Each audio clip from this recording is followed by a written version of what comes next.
Hi, this is an update from the SFT headquarters here in New York City.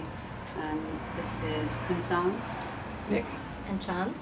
And we're going to give a little review of this past week's events.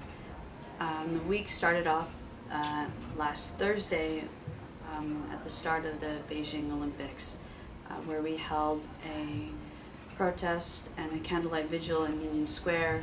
And from then on, as the protests began in Beijing, we coordinated a few actions and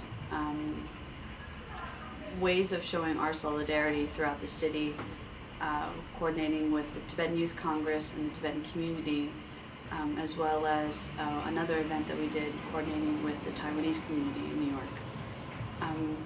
It was a very successful start of the week, and from then on we were very excited to receive some of the activists who came home from Beijing, and Nick will discuss a little bit about coordinating with the Taiwanese community at our event in Union Square, and then we're just going to hand it off to Nick.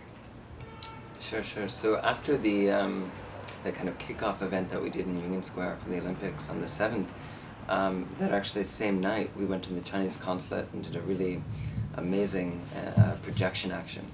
We projected our logos and images of Tibetans inside of Tibet protesting, images of the victims of the crackdown, images from Tiananmen Square and video onto the consulate for about a half hour, and there were some 40 young Tibetans there, and it was really an amazing night.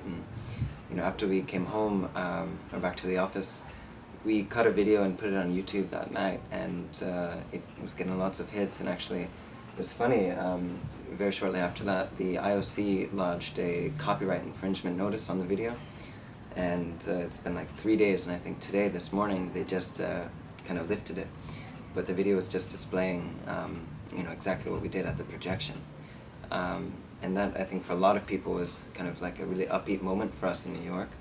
A lot of people were really inspired, and the next morning on the 8th, we had this great protest in front of the Chinese consulate in New York City, where halfway through the day, 3 groups of younger Tibetans and Tibetan community members chained themselves to the front of the consulate, did die-ins in the middle of the street.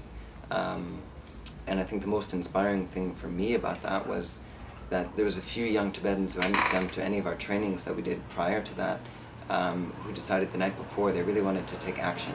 And they joined it, and it was extremely successful. It got lots of media, and I think, like most of the events we've done and actions that we've done in New York, it's really contributed to that atmosphere of the Olympics in New York. So after that, I think Saturday was a really good day for us, and then Sunday we did a great event in Union Square as well. And I think Kun-sang can talk a little bit more about that. On Sunday, we have basically in the past week, a lot of these events have kind of clumped together in my mind anyway, because we've been working so tirelessly with the community and highlighting our message that China's illegal occupation of Tibet will not go unnoticed. And what's been so amazing here in the office is seeing so many young Tibetans and young allies in this movement come in and really take up these responsibilities and roles of leadership in coordinating their own actions, coordinating political theater, and really kind of thinking outside of the box in terms of other forms of protests, and being really creative and being really open to working with each other and taking time to not only come in and do all of their office responsibilities and helping run the office and helping everyone who right now our staff who are spread all around the world and our board members who are spread all around the world, and trying to support them and at the same time coordinate with all the Team Tibets in the US and in other countries and support them as much as possible. And they've been doing an amazing job in running the office and really holding the fort down while everyone is out there doing the most amazing things, and making sure that the world is seeing Tibet in the spotlight even more than they see the Olympic Games, and how China is presenting themselves and using this opportunity to present themselves to the world. So everyone here has been doing a fantastic job and has been taking time to not only check the news and go on different blogs and websites and seeing how the world is tracking Tibet, but also working through our website, freetibet2008.org, and FT08 TV, to really watch and learn how, you know, people who are more experienced and more seasoned activists, and learning, you know, how to become more strategic and more empowered leaders themselves. And Chand is going to talk more about working with the students and working with the community on the actions that have been happening and the protests that have been coordinated within New York City. So we've been working really hard in the office, all of the young Tibetans, the interns, the volunteers, in organizing actions for New York City.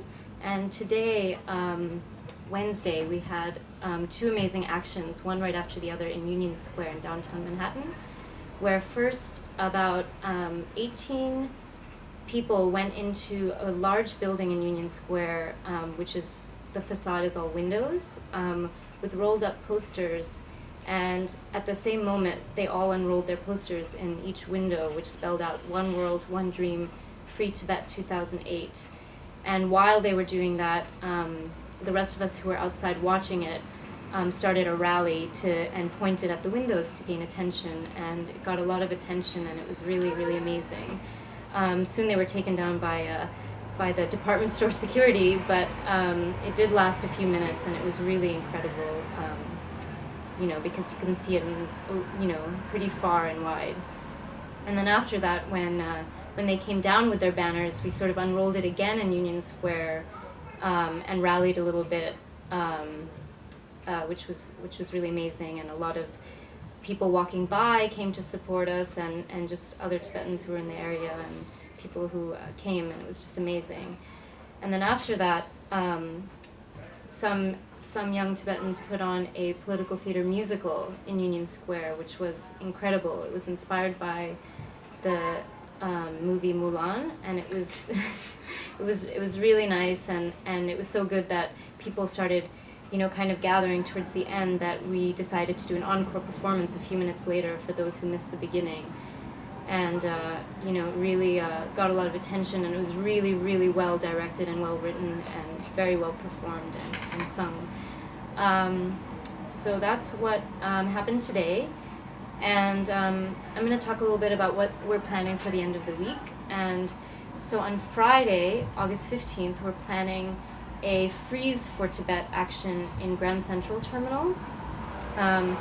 So we're going to hopefully get 100 or 200 people to gather in Grand Central with a Tibetan flag in their pocket, or purse or bag, and at the same exact moment, for everybody to pull out their flag, wrap it around themselves, and pose in a fist action for about 5 minutes. So everyone will be sort of scattered around Grand Central Station in the main hall, with a Tibetan flag around themselves, frozen for 5 minutes, and at the same moment there will be a banner unfurled from each side balcony.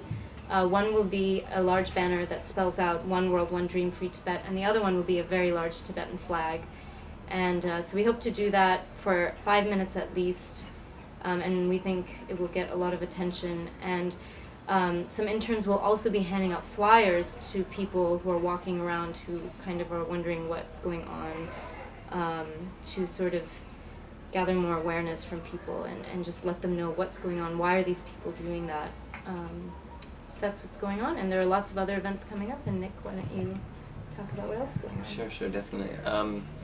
Kind of beyond Friday, on Sunday, there's going to be a very large bike rally kind of going through the city, and it's going to try to cover as much ground as they can, depending on the outcome of people. But they're going to go from, I believe, Battery Park to the Chinese consulate, where people kind of greet them and everything. But you know, these are what we've done so far has been really amazing, and I think it's everyone's been very inspired and everyone's been very involved. But I think the next coming week will even be, you know, twice as large, if not larger.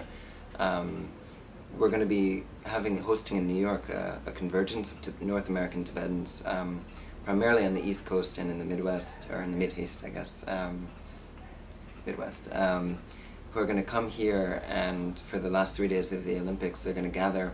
We're going to have some very kind of large direct actions in the city.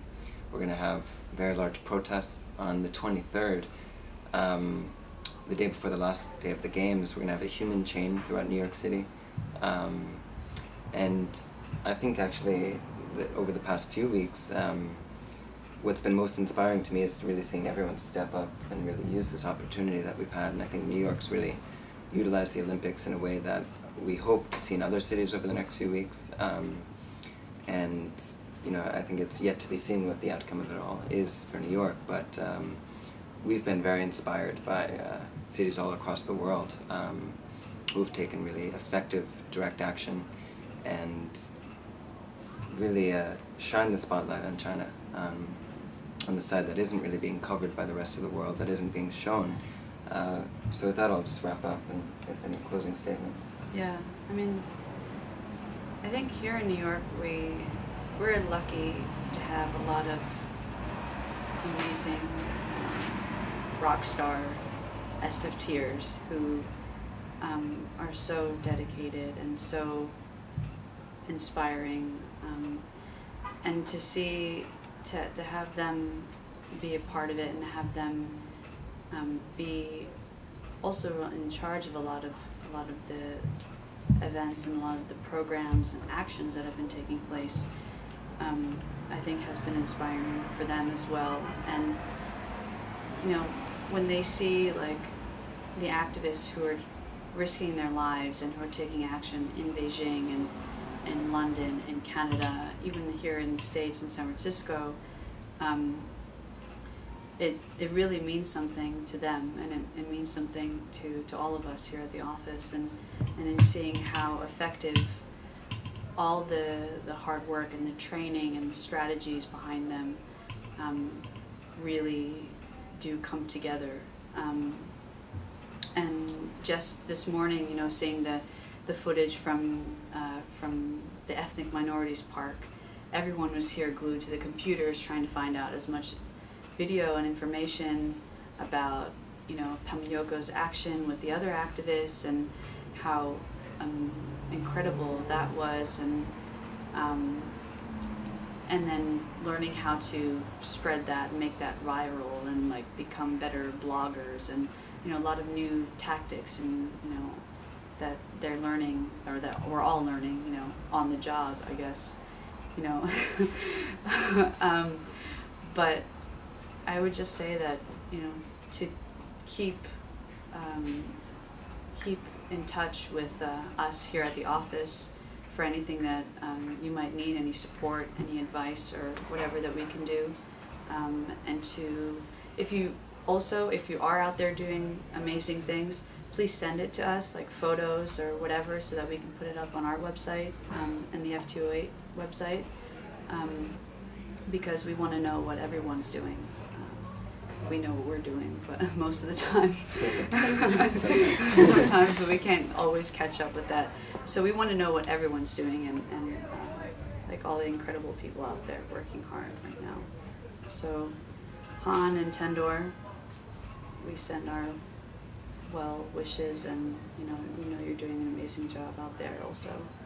We dig the Windhorse report. Yeah, I think there's some amazing footage of that, and just kind of give them a shout out and how well they've been doing all the video and everything that's been coming out of London, especially to Han and Tendor. Especially, yeah. I think we might have some footage of them just now. But Yeah, we'll get that for you. All right. Thanks, guys. Thank you. Thanks.